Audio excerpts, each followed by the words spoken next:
Students, welcome to Bhopali community of economics. Hope कि आपको जो टॉपिक्स डाले हैं स्टैटिस्टिक्स के वो आप कर रहे हैं। थोड़ा सा टाइम लीजिएगा, अपने अंदर बैठने दीजिएगा, क्योंकि अब मेरे को हाइपोथेसिस करवाना है। सिर्फ 2 वीडियो बनेंगे छोटे छोटे आधे आधे घंटे के। एक में हाइपोथेसिस टेस्ट हो जाएगा और एक में ओएलएस हो जाएगा जस्ट, और उसी में के अंदर ही टी और जेड और टी टेस्ट हो जाएगा। सो बहुत अब थोड़ा सा काम बचा है 1 घंटे का टोटल मिला करके, तो उसको हम कर लेंगे। लेकिन क्योंकि अब मैं चाहता हूँ थोड़ा सा तुम्हारा माइंड रिलैक्स कर सकूँ और कॉन्फिडेंस बूस्ट कर सकूँ, तो जो मैंने कहा था कि स्टैटिस्टिक्स का काम होने के बाद में, क्योंकि अभी थोड़े से टेस्ट रहे हैं, तो जो पेपर के एंड में क्वेश्चंस हैं 43 नंबर से 50 नंबर तक 6-7 क्वेश्चन वो मैंने नहीं करवाए हैं, क्योंकि जैसे ही मैं स्टैटिस्टिक्स करवाऊंगा उसी टाइम वो हो जाएंगे। लेकिन मेरे को अभी लगता है कि मैं वो भी आपको वीडियो डाल दूं, लेकिन उससे पहले मैं एक वीडियो डालूं अगले क्वेश्चन पेपर का, तो आपको देख के लगे कि हाँ किससे इजी क्वेश्चन सॉल्व होते जा रहे हैं। और अब आगे से हम जो बहुत ज़्यादा क्वेश्चंस करेंगे तो उससे आपको क्लैरिटी आती जाएगी। आप बस मेरे सोल्व करने का तरीका और मैं करंट का अपडेट करूँगा और देखते जाना। तो आइएगा हम नेक्स्ट पेपर को सोल्व करते हैं। उसको मैं ले लूँगा, क्योंकि मैं ये सोच रहा हूँ एकदम ज़्यादा ना हो जाए स्टैटिस्टिक्स, आपके अंदर बैठना ज़रूरी है। तो आज आप उसको अंदर अपने रखिएगा, सोचिएगा मैं क्या करवाया है, ठीक है। तो अगला पेपर देखिएगा, next one. Which of the following is inconsistent with the, that is very important question. और यहाँ से मैं इस तरह से इस क्वेश्चन को कवर करूँगा कि जो आपके आगे आने वाले पीरियड में जितने भी क्वेश्चंस आएंगे वो कवर हो जाएंगे। देखिएगा, which of the following is inconsistent with the steady state growth. पहले हम जानते हैं स्टेडी स्टेट ग्रोथ होती क्या है, फिर इनकन्सिस्टेंट जानेंगे। तो देखिएगा, सोलो मॉडल आपके ध्यान होगा, मैंने बहुत अच्छे से आपको करवाया है। तो सोलो मॉडल ले लेते हैं, राइट। इधर सिंपल सी बात है, सोलो मॉडल कहता है, सोलो मॉडल एक इनकम का ग्रोथ मॉडल है। तो देखिए, इनकम में ग्रोथ कहाँ से आती है। एक ज़माना था जब हम कहते थे कि भाई ज़्यादा लाठें ज़्यादा तलवारें तो इनकम ज़्यादा हो जाएगी। फिर ज़माना बदला कि अगर आदमी ज़्यादा तो इनकम ज़्यादा हो जाएगी। फिर ज़माना बदला कि समुद्र का एक्सेस तो इनकम बढ़ेगी। फिर ज़माना बदला कि मशीनरी ज़्यादा तो इनकम होगा। लेकिन बाद में ज़माना बदला कि नहीं, आइडिया ज़्यादा, प्रोडक्टिविटी ज़्यादा तो इनकम ज़्यादा। तो आज ज़माना प्रोडक्टिविटी और आइडिया पे खड़ा है। एनीवे, तो सोलो मॉडल ने जो कहा है वो क्या कहा है, बेसिकली मैंने आपको पेपर में भी लिख करके क्लियरली बताया है कि सोलो मॉडल ने ये कहा कि जो मशीनरी से आप जो ग्रोथ सोच रहे हो वो थोड़ी देर आएगी। अल्टीमेटली जो सस्टेनेड ग्रोथ आएगी वो हमेशा प्रोडक्टिविटी या आइडिया टेक्नोलॉजी के बढ़ने से आएगी। तो हम सोलो मॉडल कर लेते हैं। प्रति व्यक्ति इनकम, प्रति व्यक्ति मशीनरी का फंक्शन है और वो डिमिनिशिंग रिटर्न लगेगा, राइट। तो ये हो गया प्रति व्यक्ति income is a function of प्रति व्यक्ति कैपिटल, मशीनरी से आने वाली इनकम जो मैंने बात की। अब इस इनकम को 2 भागों में आप तोड़ सकते हो, एक इन्वेस्टमेंट और कंजप्शन में। तो ये क्या हो गया, investment, this is a function of F of के, एफ ऑफ के, राइट। और ये हो गया डेप्रिसिएशन,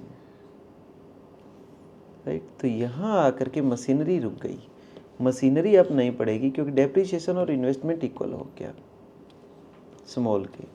तो इसके बेस पे इसकी प्रति व्यक्ति इनकम यहाँ आकर के रुक गई, राइट। तो मैं एक बात कह सकता हूँ कि देखिए प्रति व्यक्ति इनकम कांस्टेंट हो गई, तो आप ये कहेंगे कि उस आदमी की अब ग्रोथ तो नहीं होगी, इनकम की लिविंग स्टैंडर्ड तो नहीं बढ़ेगा। तो देखिएगा ये क्या है, Y star. Y star actual में Y by L is equal to Y star है। क्लियर है। वाई क्या है, बड़े वाला वाई क्या है, नेशनल इनकम। ये क्या है, टोटल लेबर। ये क्या है, प्रति व्यक्ति इनकम जो कांस्टेंट हो चुकी है। तो अगर मैं इसको इधर मल्टीप्लाई करवा दूं, राइट, इधर मल्टीप्लाई करवा दूं, तो नेशनल इनकम अब कितनी बढ़ेगी, जिस रेट से पॉपुलेशन बढ़ेगी उस रेट से नेशनल इनकम बढ़ेगी, लेकिन प्रति व्यक्ति इनकम नहीं बढ़ेगी। जैसे मैं एक एग्जांपल देता हूँ कि सपोज करें आप अकेले रहते हैं, तो आपने एक मारुति 800 ले ली, उससे आप 500 रुपये कमाते हैं। 500 से अब स्टडी स्टेट इनकम आ गई, इससे आप ऊपर नहीं जा सकते। आपकी शादी हो गई, आपकी वाइफ आ गई है, तो आप उसको एक गाड़ी और लेके दे दीजिएगा, वो भी 500 रुपये कमा लेगी। तो आपके घर की इनकम क्या हो गई, 1000 रुपये, लेकिन प्रति व्यक्ति इनकम क्या रही, 500 रुपये ही रही। तो इस तरह से पॉपुलेशन के बढ़ने से नेशनल इनकम बढ़ती है, प्रति व्यक्ति इनकम नहीं बढ़ती है। It's okay. अब देखिएगा अगर आपको प्रति व्यक्ति इनकम बढ़ानी है तो क्या करते हैं, सपोज करें कि अभी लेबर को आपने एजुकेट कर दिया तो ये इफेक्टिव लेबर हो गई, this is total output, this is effective labour is equal to प्रति व्यक्ति इनकम कांस्टेंट। अब आप इसको मल्टीप्लाई करवा दीजिएगा इधर, राइट। पहले ई, राइट। तो अब देखिएगा, अब नेशनल इनकम किस रेट से बढ़ेगी, नेशनल इनकम बढ़ेगी जिस रेट से, ये तो कांस्टेंट ही रहेगा प्रति व्यक्ति, तो जिस रेट से टेक्नोलॉजी बढ़ेगी, जिस रेट से पॉपुलेशन बढ़ेगी। क्लियर हो गई, क्लियर है नहीं बात। अब एक इंटरेस्टिंग बात देखिए, तो प्रति व्यक्ति इनकम में बदलाव कैसे आएगा, सुने। ये जब अपन ने इफेक्टिव लेबर की थी तो लेबर उधर चली गई, अब मैं अकेला इसको रख लेता हूँ, सॉरी मैं ई को उधर भेज देता हूँ और एल को इधर रख लेता हूँ, ये लो। अब ये है प्रति व्यक्ति इनकम, अगर टेक्नोलॉजी बढ़ेगी तो प्रति व्यक्ति इनकम बढ़ेगी। क्लियर हो गया, यस। ये अपन एक कदम वापस लिया, तो एक बात क्लियर हो गई कि अगर आपकी कंट्री में पॉपुलेशन ग्रोथ है और टेक्नोलॉजी बढ़ रही है तो आपकी कंट्री की नेशनल इनकम डबल रेट से बढ़ेगी। यानी कौन, दो फोर्स लग गई, पॉपुलेशन प्लस में टेक्नोलॉजी। टेक्नोलॉजी, अगर सिर्फ टेक्नोलॉजी बढ़ रही है तो जो नेशनल इनकम टेक्नोलॉजी के रेट से बढ़ेगी, तभी तो ये डेवलप्ड कंट्री जो लेबर को बाहर से लेती है ताकि उनकी नेशनल इनकम बढ़ती रहे, right. So that is the important concept. लेकिन हमें तो ये पढ़ाया गया है कि पॉपुलेशन ज़्यादा है इसलिए हम गरीब हैं, राइट। नो, पीछे मार्केट नहीं है इसलिए हम गरीब हैं, that is the point. So anyway, क्योंकि मार्केट नहीं है तो प्रति व्यक्ति के पास मशीनरी नहीं है, राइट। सो सोलो ने यहाँ पर यही दिखाने की कोशिश की कि भाई ये प्रति व्यक्ति इनकम थोड़ी देर बढ़ेगी अगर टेक्नोलॉजी नहीं है, तो वो कहता है टेक्नोलॉजी का मेरे को पता नहीं है, इसलिए कैसे वो आएगी, इसलिए यहाँ पर उन्होंने अपनी बात कह के छोड़ दी। लेकिन सोलो ने कुछ और भी कोशिश की है, वो कोशिश देखिएगा। इस डिस्कशन से एक बात क्लियर हो गई कि टेक्नोलॉजी जो है वो ड्राइविंग फोर्स है किसी भी मुल्क की तरक्की के लिए। I think you got it, clear है। अब देखिएगा, इसका मीनिंग है सस्टेंडेड जो ग्रोथ आएगी, स्टडी स्टेट ग्रोथ। इसने देखो वर्ड क्या यूज़ किया है, स्टडी स्टेट, लेकिन आगे लिखा है ग्रोथ। यानी जो प्रति व्यक्ति इनकम, ये स्टडी स्टेट पहुंचने के बाद भी उसकी इनकम बढ़ती रहे, वो टेक्नोलॉजी से आएगी। क्लियर हो गया। तो यहाँ पर कैपिटल लेबर रेशियो क्या हो गया, ये वाले पर कैपिटल लेबर रेशियो कांस्टेंट हो गया, क्योंकि इसके बाद एक आदमी के पास मशीनरी तो बढ़ेगी नहीं। यानी मशीनरी नहीं बढ़ेगी, या तो वो खुद प्रोडक्टिव हो सकता है या उस मशीनरी के अंदर कोई ऑटोमेटिक रोबोटिक्स वगैरह कुछ लग जाए, राइट। तो इसका मीनिंग है जिस स्टडी स्टेट ग्रोथ जिसको हम कहते हैं वो ग्रोथ है जहाँ पर कैपिटल लेबर रेशियो क्या हो गया, constant. That is the point. Clear, clear है। कैपिटल और लेबर में चेंज नहीं आएगा, वो तो जो स्टडी स्टेट ग्रोथ आएगी वो तो टेक्नोलॉजी से आएगी। कैपिटल लेबर का मीनिंग ना कैपिटल का बढ़ना ना लेबर का बढ़ना, राइट। जो भी आएगी वो किससे आएगी, प्योर टेक्नोलॉजी से आएगी। तो ये रेशियो कांस्टेंट हो गया। इसलिए आपको मैंने यहाँ पर एक डेफिनेशन दी है सबसे पहले कि स्टडी स्टेट ग्रोथ क्या होती है, वो ग्रोथ जिसके अंदर कैपिटल लेबर रेशियो चेंज नहीं होता लेकिन इनकम चेंज होती है। मैं आपको उसके लिए एक फाइल दिखाता हूँ। देखिए, मैं जो आपको टॉपिक पढ़ाऊँगा वो टेक्निकल प्रोग्रेस पढ़ाऊँगा, और टेक्निकल प्रोग्रेस आप उलझते रहते हो, लेबर आगमेंटिंग, कैपिटल आगमेंटिंग, पता नहीं क्या, ऐसे उलझ जाते हैं ना। आज ये क्लियर कर देता हूँ, दोबारा इस पे आपको पढ़ने की जरूरत नहीं पड़ेगी, और पेपर में क्वेश्चंस आते हैं इससे। आपने ये पढ़ा होगा हेरड का टेक्निकल प्रोग्रेस है, वो लेबर आगमेंटिंग है, कैपिटल आगमेंटिंग है, सोलो का कौन सा, ऐसे पढ़े उलझे होंगे, रट्टा मारा होगा। आज उसकी हम बिल्कुल जड़ से ख़त्म करते हैं उस बात को।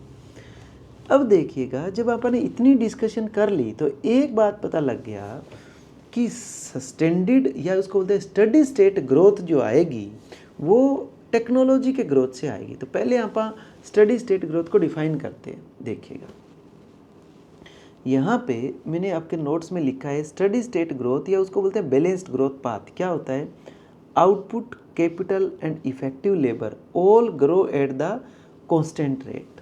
क्लियर। तो इसका मीनिंग है कि आउटपुट भी ग्रो हो रहा है, कैपिटल ग्रोथ हो रहा है। अच्छा आगे, capital output ratio is constant.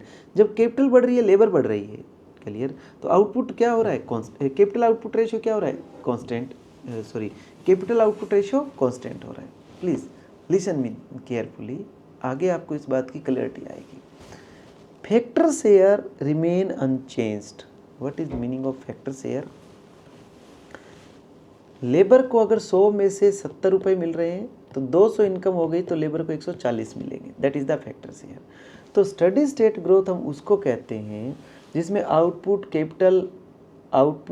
Capital या लेबर ग्रो करते कांस्टेंट रेट से। कैपिटल आउटपुट रेशियो क्या है, कांस्टेंट है, और फैक्टर शेयर भी चेंज नहीं हो रहा है। That is the study state growth. यानी जो पहले मैंने डिफाइन किया वही बेसिकली। अब देखिएगा, मैं इस बात को यहीं छोड़ता हूँ, अपने पॉइंट पे आते हैं। ये तो हमने स्टडी स्टेट ग्रोथ की बात की, राइट। प्रति व्यक्ति इनकम को बढ़ना है, कैपिटल लेबर रेशियो कांस्टेंट है, ये ध्यान रखिएगा। अब देखिए कि सारी की सारी बात आके रुक गई कि टेक्नोलॉजी कैसी हो। टेक्नोलॉजी कुछ तो वो होती है जो लेबर की प्रोडक्टिविटी बढ़ाती है, कुछ टेक्नोलॉजी वो होती है जो कैपिटल को प्रोडक्टिव बनाती है। कैसे? जैसे जीपीएस है, अगर आप डिलीवरी देने का काम करते हैं तो जीपीएस का यूज़ करके आप टाइम बचा सकते हैं, एग्जैक्ट किसी के घर में पहुंच सकते हैं। तो लेबर को सपोर्ट किया जीपीएस ने। लेकिन एआई है, रोबोटिक्स है, जो अपने आप को खुद करेक्ट कर लेती है वो मशीन। इसका मीनिंग उसको किसी लेबर की ज़रूरत नहीं पड़ेगी। तो फर्म वाले क्या करेंगे, इंडस्ट्री वाले उस रोबोटिक्स को लेना स्टार्ट कर देंगे, क्योंकि उसकी प्रोडक्टिविटी ज़्यादा है, क्योंकि वो खुद ही अपने आप को करेक्ट करती है। जैसे मशीन लर्निंग है, खुद ही अपने आप को करेक्ट करती जाएगी, ऐसे एल्गोरिदम सेट है। तो एआई आप यूज़ करते हो, वो ऑटोमेटिक करेक्ट होती जाती है, उसमें पीछे की प्रॉब्लम अपने आप सॉल्व होती जाती है। तो मैं ये कहना चाहता हूँ कि वो तो हुई कैपिटल इंटेंसिव, जो कैपिटल खुद प्रोडक्टिव हो जाए और अपनी प्रोडक्टिविटी खुद ही बढ़ाता रहे। That is the capital intensive, capital augmenting technical progress. जब कोई ऐसा टेक्निकल प्रोग्रेस जिससे लेबर की प्रोडक्टिविटी बढ़ जाए, जैसे मैंने जीपीएस का एग्जांपल दिया, आगे मैं और भी एग्जांपल दूंगा, that is labour augmenting technical progress. अब मैंने कहा कि वो टेक्निकल प्रोग्रेस जो लेबर की प्रोडक्टिविटी बढ़ाए उसको हम कहते हैं लेबर आगमेंटिंग,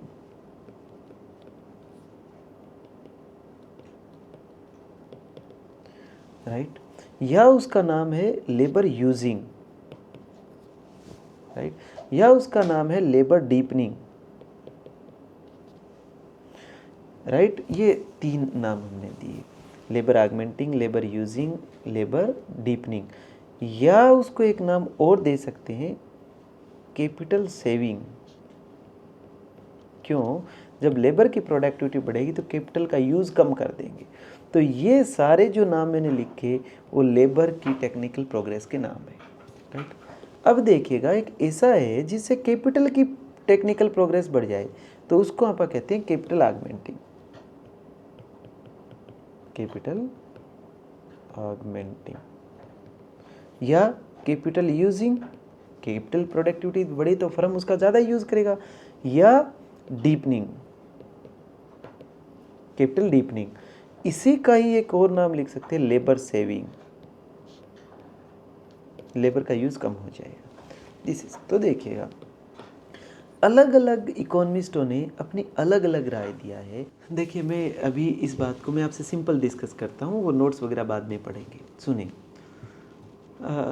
बच्चे, अगर वो इनोवेशन होती रही, देखिए मैं ऐसा कुछ नहीं कह रहा हूँ, एसिमोग्लो जो लेबर थ्योरी पे काम करते हैं उनका जो कंसेप्ट है उसके अकॉर्डिंग डिस्कस कर रहा हूँ, राइट।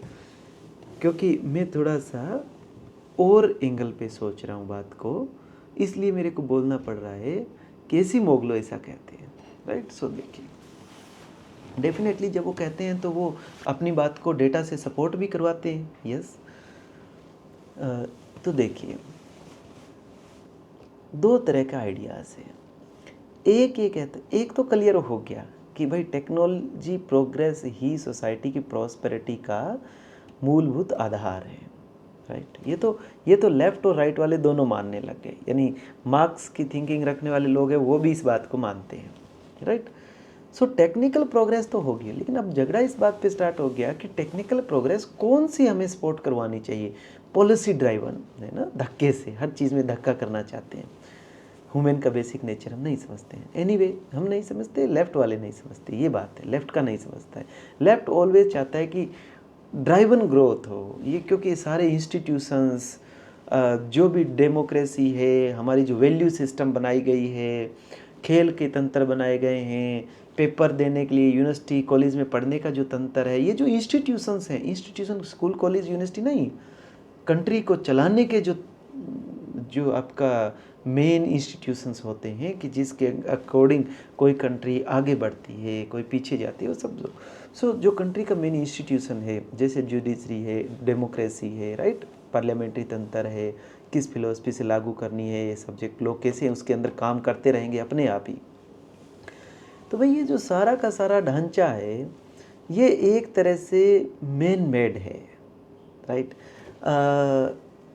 हमने एक ढांचा खड़ा किया और ऐसे उसमें रिसर्च चलती रहती है कि ढांचा बना रहे, राइट। तो मन उसको प्रोग्रेस, जैसे कुएं के मेंढक होते हैं उसको प्रोग्रेस बोलते रहते हैं, तो इट्स ओके, मटेरियल प्रोग्रेस है ही।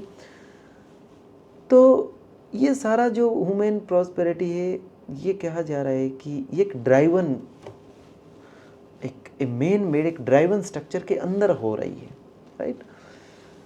तो इसके अंदर कहते हैं कि हमेशा इंटरवेंशन की ज़रूरत पड़ती ही रहेगी ह्यूमन की। तो अब क्वेश्चन ये उठता है कि ह्यूमन को इंटरवेंशन करके चलाया जाए या ह्यूमन को अपनी नेचर के अकॉर्डिंग इनोवेशंस होने दें। इंस्टीट्यूशन ये डेवलप हुआ अपनी नेचर के अकॉर्डिंग डेवलप किया, उसको समझ आने से ऐसा हो। तो यहाँ से ये क्वेश्चन है। अब मैं मेन बात पे आता हूँ कि जो टेक्निकल डेवलपमेंट है वो तो सब मानते हैं कि प्रोग्रेस तो टेक्निकल डेवलपमेंट से आएगी, लेकिन आइडिया थोड़ा थोड़ा अलग अलग है। कुछ ये कहते हैं कि जो टेक्निकल प्रोग्रेस है वो हमें वो करवानी चाहिए जिससे लेबर की प्रोडक्टिविटी बढ़े। क्यों? इसके पीछे क्या तर्क है? इसके पीछे तर्क ये है कि जब लेबर की प्रोडक्टिविटी बढ़ेगी तो लेबर के पास इनकम बढ़ेगी, तो इनकम से सेविंग बढ़ेगी, तो मशीनरी और आई जाएगी। तो देखिएगा क्या हुआ कि लेबर की प्रोडक्टिविटी बढ़ी और मशीनरी भी बढ़ी, तो जो इनकम में शेयर है लेबर का और कैपिटल का वो बना ही रहेगा। 70% लेबर को जा रहा, 30% मशीनरी को जा रहा, तो इनकम बढ़ेगी, डेफिनेटली इनकम बढ़ेगी। तो लेबर की प्रोडक्टिविटी बढ़ेगी, इनकम बढ़ेगी, तो लेबर उसे मशीनरी भी और खरीद लेगी, तो टोटल इनकम और बढ़ेगी। तो जो बंटवारा है वो बराबर होता रहेगा, राइट। तो उससे क्या होगा, कभी भी रुकावट नहीं आएगी, स्टडी स्टेट ग्रोथ चलती रहेगी। लेकिन दूसरी साइड जो अपोजिट साइड ये जो आर्ग्यूमेंट देते हैं, ये कहते हैं कि अगर कैपिटल आगमेंटिंग टेक्निकल प्रोग्रेस हुई, जैसे एआई आया जो अपने आप को ठीक करेगा और सब कुछ डीप कॉम्प्लेक्स प्रॉब्लम भी सॉल्व कर देगा, तो लेबर का यूज़ कम हो जाएगा, तो इनकम के अंदर लेबर का शेयर घट जाएगा। जब लेबर का शेयर घट जाएगा तो टोटल जो इनकम है वो मशीनरी के ऊपर चली जाएगी, राइट। और जैसे ही मशीनरी पे चली जाएगी तो जो लेबर और कैपिटल का शेयर है इनकम के अंदर, 100 रुपये इनकम है तो 70 और 30 का सपोज शेयर, वो शेयर टूट जाएगा। और वो शेयर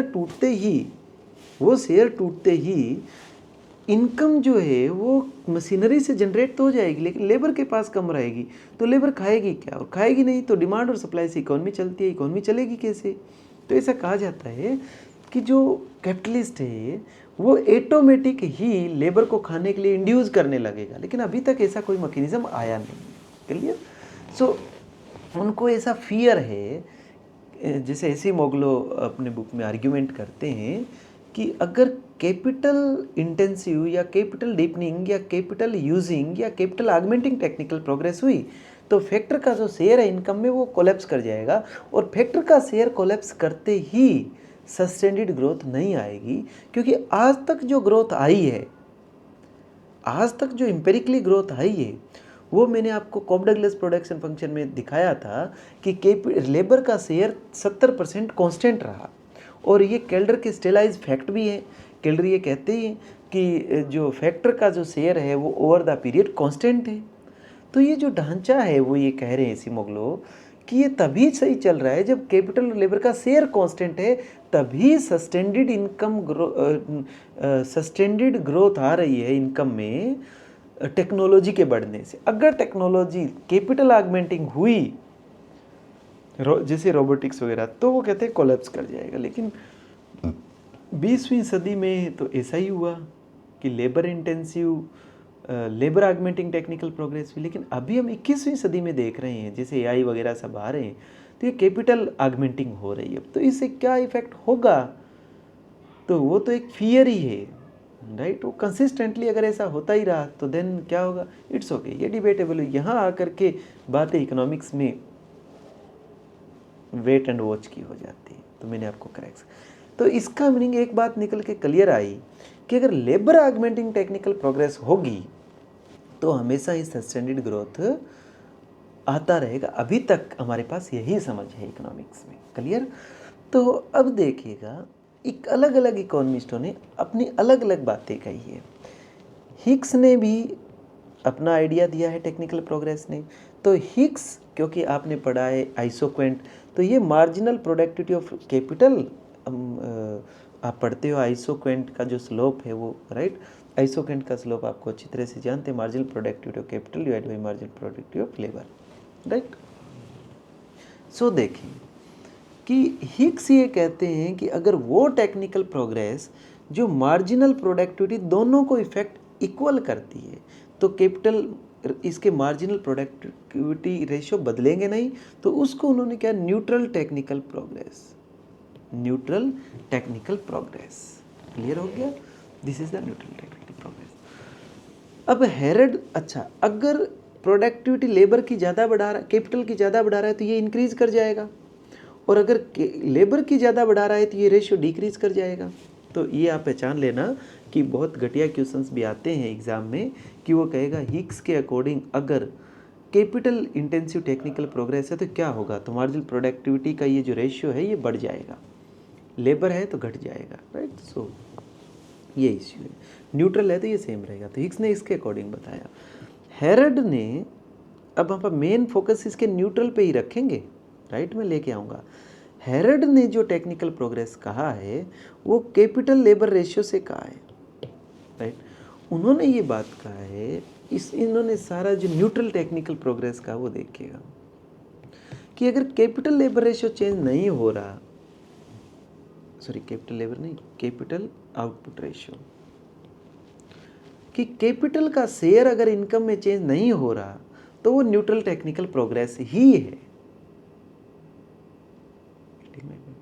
कैपिटल का शेयर कब चेंज होता है, कैपिटल का शेयर तब चेंज होता है जब रोबोटिक्स आ जाए, एआई आ जाए, तो वो सारी इनकम से जनरेट होने लग जाए। लेकिन अगर लेबर इंटेंसिव टेक्निकल प्रोग्रेस है तो ये चेंज नहीं होगा। क्यों नहीं होगा, क्योंकि लेबर आएगी, इनकम बढ़ेगी, लेबर की प्रोडक्टिविटी बढ़ेगी, इनकम बढ़ेगी, इनकम डबल हो गई, सेविंग भी डबल हो गई, तो मशीनरी भी डबल हो गई, तो ये कैपिटल इनकम रेशियो क्या रहता रहेगा, कांस्टेंट। तो हेरड ये कहते हैं कि भाई मेरे अकॉर्डिंग तो, यानी हेरड के अकॉर्डिंग तो न्यूट्रल टेक्निकल प्रोग्रेस वही है जो लेबर ऑगमेंटिंग है, और वही लेबर ऑगमेंटिंग ही इस रेशियो को कांस्टेंट रखेगी। That is the point. बहुत सारे पेपर में ये पूछा गया है कि हेरड का न्यूट्रल टेक्निकल प्रोग्रेस क्या है, that is labour augmenting technical progress, right. So अगर वो कहते हैं अगर ये रेशियो बढ़ रहा है तो कैपिटल ऑगमेंटिंग है, दैट्स ओके। अब देखिएगा, अच्छा, हिक्स वाले को अगर आप मॉडल में दिखाना चाहें तो हिक्स वाले को ऐसे दिखा सकते हैं, y and is a function of capital and labour. तो ये कहते हैं कि टेक्नोलॉजी दोनों को इफेक्ट करे तो ए ले लो बाहर की साइड, हिक्स का तो ये न्यूट्रल हो गया, और राइट, और न्यूट्रल टेक्निकल प्रोग्रेस हो गया ना हिक्स का। अगर कैपिटल की बढ़े तो एफ ऑफ ए किसके आगे लगा दो, कैपिटल के, और एल लिख दो। लेबर की बढ़े तो ए किसके आगे लगा दो, लेबर के लगा दो, ठीक है, लेबर हो गया। सो दिस इज द, अब देखिए हेरड के अंदर जो न्यूट्रल टेक्निकल प्रोग्रेस है उसको कैसे लिखेंगे इक्वेशन में, that is very important. This यानी लेबर का जो टेक्निकल प्रोग्रेस है वही हेरड के अकॉर्डिंग न्यूट्रल टेक्निकल प्रोग्रेस है। उसका एक्सप्लेनेशन मैंने आपको दे दी, बैक करके आप दोबारा पढ़ सकते हो इंसाइटफुल तरीके से। अब सोलो ने भी अपना दिया है, राइट। सोलो के अकॉर्डिंग जो न्यूट्रल टेक्निकल प्रोग्रेस है वो कैपिटल आगमेंटिंग है, ठीक है। सोलो अपने मॉडल के अंदर जो यूज़ करते हैं ना, सोलो वो लेबर आगमेंटिंग ही करते हैं, क्योंकि उनको सस्टेंडेड ग्रोथ दिखानी थी तो लेबर आगमेंटिंग ही करते हैं, राइट। लेकिन सोलो ने कैपिटल आगमेंटिंग भी दिया है, उनको कैसे लिखेंगे, ए इसके साथ लगा दिया कोमा एल, क्लियर हो गया। तो अगर सोलो का टेक्निकल प्रोग्रेस देखें तो सोलो ने जो टेक्निकल प्रोग्रेस पे बात की है वो, ये टेक्निकल प्रोग्रेस पढ़ा रहा हूँ, सोलो मॉडल से कोई लेना देना नहीं है। सोलो मॉडल में तो सोलो ने मानी है लेबर आगमेंटिंग वाली बात, लेकिन सोलो ने ये कहा है कि भाई मैं जब टेक्निकल न्यूट्रल टेक्निकल प्रोग्रेस कहता हूँ सोलो, तब वो किसको बोलते हैं, capital augmenting. So this is the Hicks, Harrod और सोलो। पेपर में क्या आता है, पेपर में ये आता है हिक्स किससे देता है, मार्जिनल प्रोडक्टिविटी से, हेरड किससे देता है, कैपिटल आउटपुट रेशियो से, और सोलो और हेरड का टेक्निकल न्यूट्रल टेक्निकल प्रोग्रेस क्या है, लेबर आगमेंटिंग। सोलो का न्यूट्रल टेक्निकल प्रोग्रेस क्या है, कैपिटल आगमेंटिंग। अब देखिएगा नॉन न्यूट्रल, राइट। तो हिक्स का बड़ा ही क्लियर है, marginal productivity labour, marginal productivity capital, या इट्स ओके, अगर आप उल्टा सीधा लेना चाहो कोई फर्क नहीं पड़ता, राइट, डजेंट मैटर। हिक्स के अकॉर्डिंग नॉन न्यूट्रल यानी बायस्ड, अगर वो प्रोडक्टिविटी कैपिटल की बढ़ा रहा है, राइट, अगर वो प्रोडक्टिविटी कैपिटल की बढ़ा रहा है तो वो कैपिटल बाय नॉन न्यूट्रल है, और हिक्स इसे कहता है कि this is the non neutral. और अगर ये कैपिटल की बढ़ा रहा है तो भी नॉन न्यूट्रल। तो इसी तरह हेरड का भी है, हेरड का नॉन न्यूट्रल जो है वो कैपिटल वाला ही है सिर्फ, क्योंकि लेबर आगमेंटिंग को तो न्यूट्रल बोलते ही, राइट। सोलो को मैं पढ़ा ही चुका हूँ। तो सबसे क्लियर इस क्वेश्चन में ये हो गया कि देखिए, अब पढ़ते हैं, which of the following is inconsistent with the study state growth. देखो हेरड न्यूट्रल टेक्निकल प्रोग्रेस है, तो हेरड का न्यूट्रल टेक्निकल प्रोग्रेस है लेबर आगमेंटिंग। आप अपने नोट्स में लिख लीजिएगा बच्चे, मैंने रीजनिंग इसमें कर दी है, लेबर आगमेंटिंग, तो वो तो कंसिस्टेंट है, उससे तो स्टडी स्टेट इनकम आएगी। स्टडी स्टेट इनकम में ग्रोथ नहीं, स्टडी स्टेट ग्रोथ कौन सी होती है, जो मैं आपको बता चुका हूँ। हिक्स न्यूट्रलिटी भी वर्क करेगी, कोई प्रॉब्लम नहीं। हेरड नॉन न्यूट्रलिटी के ऊपर इतना हेरड ने फोकस नहीं किया। हिक्स नॉन न्यूट्रलिटी क्लियर हो गया कि अगर ये हुई तो कैपिटल का शेयर बढ़ जाएगा, और कैपिटल का शेयर बढ़ने से सस्टेनेड ग्रोथ रेट नहीं होगी, ऐसा कहा जा रहा है, राइट। सो आगे देखते हैं। So answer would be this. I hope कि इसको पढ़ने के बाद अब आपको मैंने यहाँ पर बहुत ही इंटरेस्टिंग तरीके से ये सारे नोट्स आपको करवाए हैं, ये आप कर लीजिएगा। टेक्निकल क्या क्या होती है, तो देखो न्यूट्रल क्या है, जो मैंने समझाया वो सारा ही है। सोलो का न्यूट्रल क्या है, कैपिटल आगमेंटिंग है। हिक्स का नॉन न्यूट्रल मैंने इसको बड़ा ही अच्छे से एक्सप्लेन किया, आप देख लेना। हेरड का नॉन न्यूट्रल, राइट। देन हमने ये इसके एग्जांपल ले लिए वगैरह, पढ़ना इसे ओके, मैंने करवा दिया मेन आपको। सोलो उजाना कंडीशन, ये उजाना कंडीशन वही है जो स्टडी स्टेट ग्रोथ कब आएगी, इसने प्रूफ किया है कि स्टडी स्टेट ग्रोथ सिर्फ तभी आ सकती है जब आपका लेबर आगमेंटिंग टेक्निकल प्रोग्रेस हो। This is the Uzawa steady state growth theorem. और इसके साथ में एक दो पॉइंट आप देख सकते हैं, यस यहाँ पर मैंने एक रियल लाइफ एग्जांपल डाला है कि लेबर आगमेंटिंग टेक्निकल प्रोग्रेस क्या होती है, right. So why does labour augmenting technical progress balanced growth path, तो एक इकोनॉमी, ये जो मैंने आपको बताया ना वो डिस्ट्रीब्यूशन वाला, वो सब बड़ा इंटरेस्टिंग है, आप पढ़ लीजिएगा। मैंने आपको करेक्ट्स बता दिया सब कुछ, ये एआई वगैरह ये हो गया, फाइनल इंसाइट मैंने आपको ध्यान दे दिया। And y Hicks non neutral is inconsistent, मैंने आपको बताया है क्योंकि फैक्टर का जो शेयर है वो एक का ही हो जाएगा, लेबर कैपिटल का हो जाएगा तो गड़बड़ हो सकती है दिस। तो इस बात को प्रूव कैसे किया, एक तो फैक्टर शेयर से, और एक केल्डर के स्टेलाइज फैक्ट। केल्डर के स्टेलाइज फैक्ट आपने पढ़ चुके हैं कि is that share of the national income labour and capital tend to stay रफली constant over the long period. 70-30 Uzawa condition मैंने बता ही दिया। सो दिस इज़ द, अगर डायग्राम से करना चाहो तो यहाँ देख सकते हैं हिग्स का न्यूट्रल, ये आइसोक्वेंट है, ये भी आइसोक्वेंट है, पहले वाला ये आइसोक्वेंट है, राइट।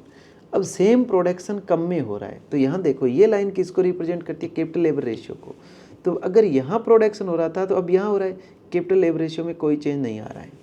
अगर पहले यहाँ हो रहा था तो अब यहाँ हो रहा है, कैपिटल लेबर रेशियो में कोई चेंज नहीं आ रहा। That is here is neutral technical progress.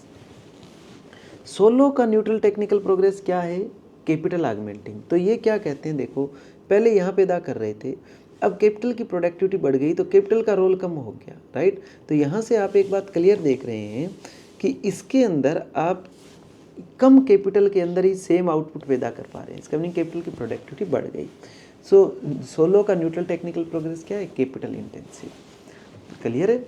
And इसके अंदर आप देख रहे हो, इसके अंदर कोई भी कैपिटल लेबर रेशियो कांस्टेंट नहीं रह रहा है और इसमें भी नहीं रह रहा है। हेरड का न्यूट्रल टेक्निकल प्रोग्रेस में आप देख सकते हो, पहले आउटपुट 100 था, इतनी लेबर ले रहे थे, अब लेबर कम ले रहे हो, आउटपुट 100 ही है, तो ये हो गया। लेकिन यहाँ आप देख रहे हो जो स्टडी स्टेट क्लियर रह रही है कि कैपिटल लेबर रेशियो बदल नहीं रहा है, फिर भी आउटपुट आपका बढ़ गया। This is the Higgs neutral technical progress. तो अपोजिट इसका Higgs non neutral technical progress. Okay, तो ये आप कर लीजिएगा, मैंने इसमें करवा दिया, ठीक है। So thank you so much.